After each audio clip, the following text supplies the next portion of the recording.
Bom dia a todos. O assunto que nós vamos tratar aqui é um assunto da máxima importância. Diz respeito à volta de Jesus. Os sinais que mostram a volta de Jesus. Em primeiro lugar, é importante a gente ter em mente que o próprio Jesus declarou que ele não sabia quando ele voltaria. Então eu quero deixar claro que eu não vou afirmar quando que Jesus vai voltar, porque nenhum ser humano tem condições de revelar isso. Porém, Jesus nos mostrou sinais que iriam anteceder o seu retorno. Sinais na sociedade, sinais na economia, sinais na natureza, sinais na relação entre os homens. E é esses sinais que nós vamos estudar e constatar o quão próximo está a volta de Jesus. Queria que vocês abrissem Mateus, capítulo 24. Nós sabemos que o sermão que Jesus deu em Mateus 24 é chamado de o sermão profético.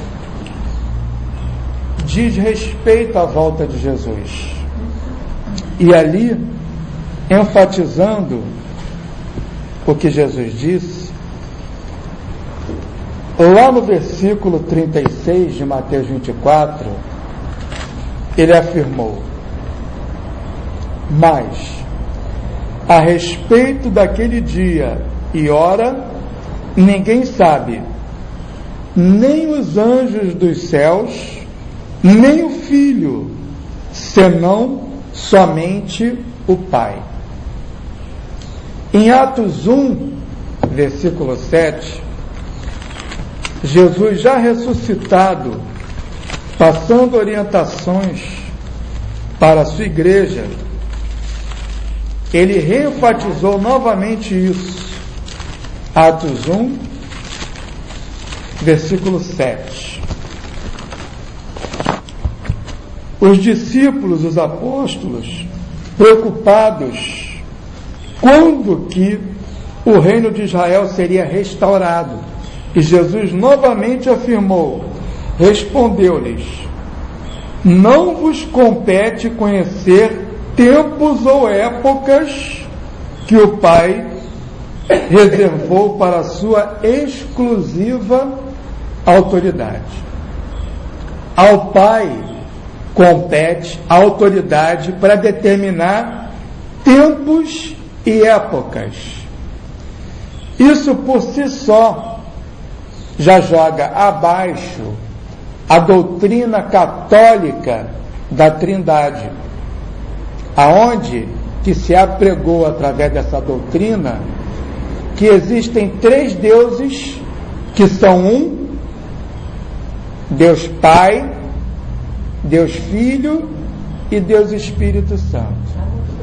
Se informa que a doutrina da Trindade são três deuses que são equivalentes em todos os aspectos, são coeternos, coexistentes e por aí vai. E aqui Jesus já afirma de cara que ao Pai, não a Ele, compete tempos e épocas. Em outra oportunidade, Jesus também afirmou: o Pai é maior do que eu. Ou seja, fazendo uma distinção clara que Deus não somente é uma outra pessoa, como é maior do que o Filho. Bom, para que nós possamos avaliar o quão próxima está a volta de Jesus, nós temos que ler as palavras que estão registradas na Bíblia, que Jesus proferiu, registrada em Mateus, em Marcos, em Lucas, enfim, em toda a palavra de Deus, aonde ele mostra as características da humanidade que estariam vivendo no tempo que ele retornaria. Vamos voltar então para Mateus 24 e vamos ler algumas dessas características. Como que estaria a humanidade próxima à volta de Jesus?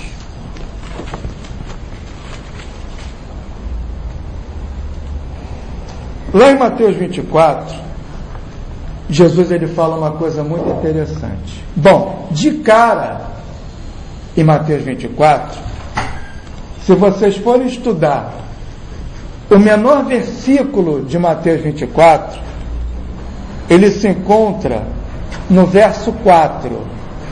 É o menor versículo em todo o capítulo 24. E ali Jesus disse, os apóstolos perguntaram para Jesus quando que sucederiam estas coisas, que haveria da vinda de Jesus e da consumação do século. Isso no versículo 3.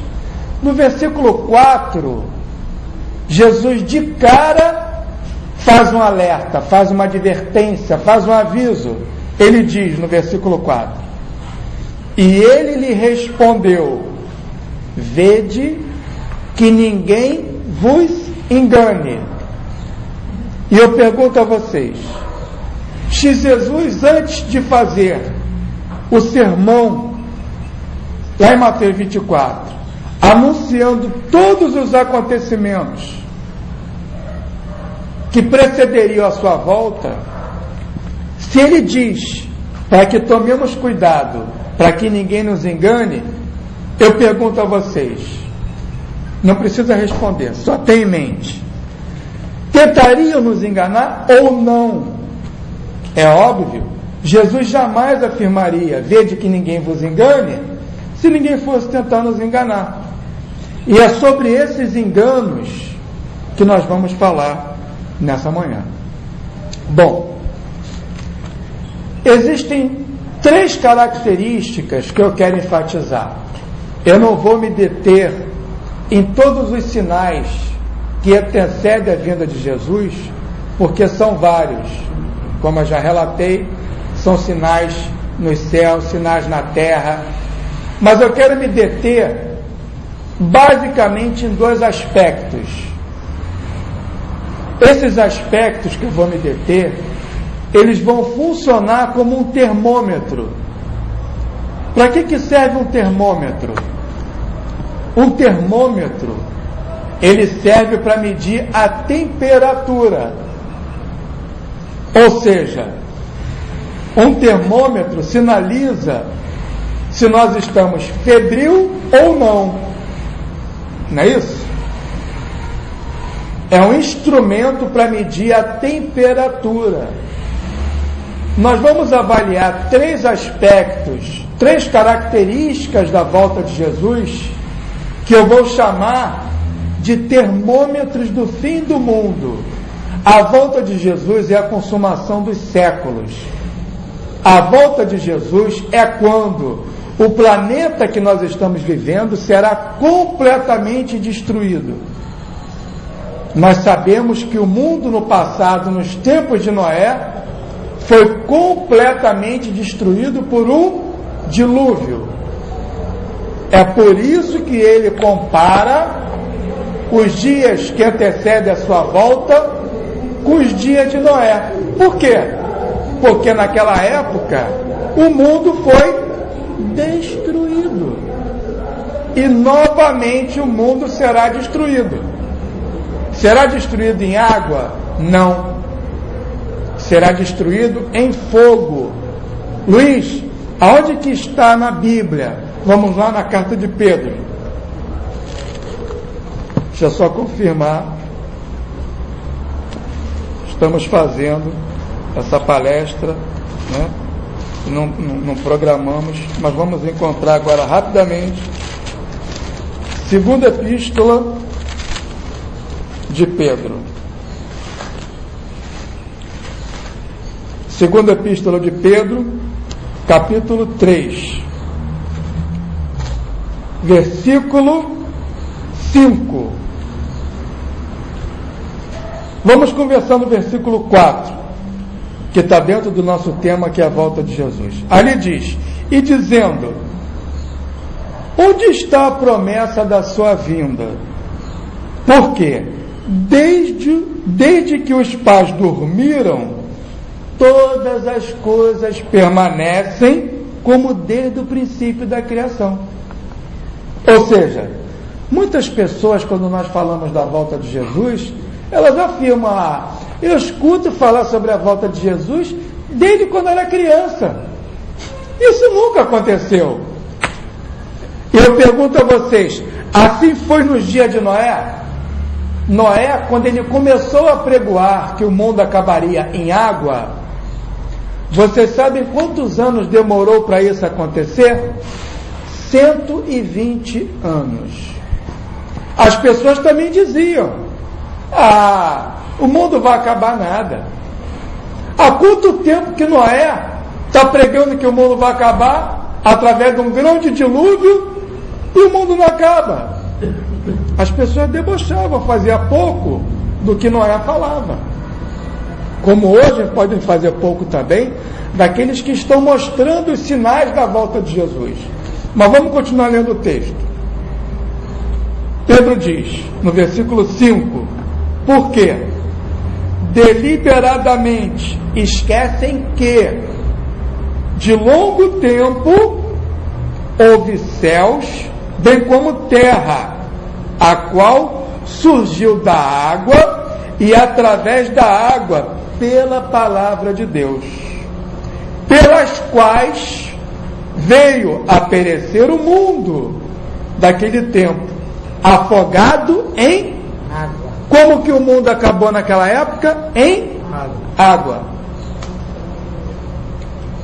Ora, os céus que agora existem e a terra, pela mesma palavra, têm sido entesourados para fogo, estando reservados para o dia do juízo e destruição dos homens ímpios. Como é que o mundo vai acabar? Em fogo. No versículo 10, Pedro reafirma as palavras de Jesus, que disse que a sua volta seria inesperada, como a chegada de um ladrão.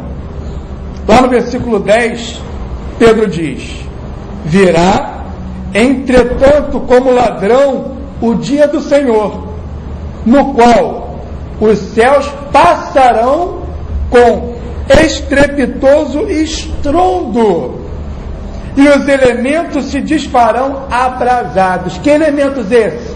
As rochas, as montanhas, a natureza. É por isso que Jesus disse que o inferno é um grande lago de fogo. Por quê?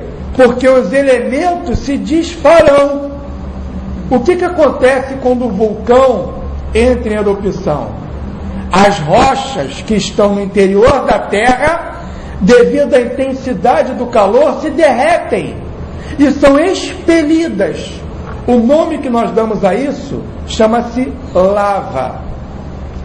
A lava é uma rocha derretida. O interior da terra tem uma temperatura que nós não temos consciência. O interior da terra tem uma temperatura altíssima.